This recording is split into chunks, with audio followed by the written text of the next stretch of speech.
Itoophiyaan saboota sablammootaa fi teessuma lafaa bifa adda addaa qabaniin kan badhaate yoo ta'u, miidhaginaa fi simboo uumaan kenneef kanatti fayyadamnaan ijaarsi biyyaa fi jijjiiramni isheen fiduu dandeessu olaanaadha jedhama. Biyyattiin bifa hedduu kan qabdu, faayii fi miidhaginni ishee immoo ilaalamee fi qoratamee kan hin dhumnedha.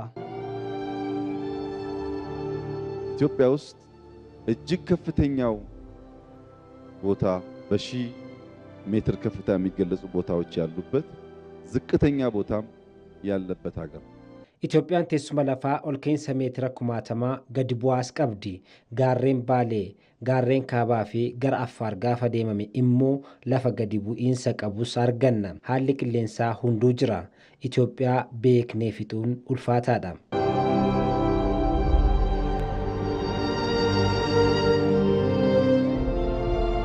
Iddoleen argama turizimii biyyattii kun duudhaa waloo keessatti kan calaqqise, sabdaneessummaan tokkummaa keessatti kan dagaagedha.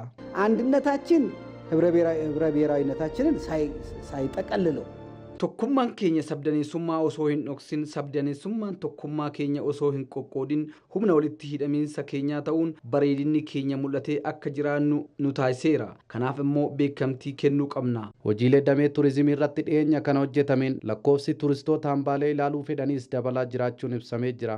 Lammiileen biyyattiis socho'uun iddoolee hawwata turizimii jedhaman daawwachuu akka qaban dhaamama. ኢትዮጵያ ከውጭ የሚመጡ ብቻ ሳይሆን በሀገር ውስጥ ቱሪዝም ብቻ ብዙ ሀብት ልታገኝ ትችላለች።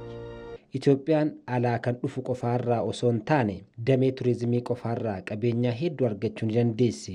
Biyyi baay'ina uummataa miiliyoona 100 ol keessatti argamu yoo xiqqaate osoo miiliyoona 5 yookaan 10 naannoorraa naannootti socho'e madda galii salphaan argamsiisu. Kanarra darbees aadaa fi duudhaa waliin barachuun biyyummaan akka cimuuf gargaara.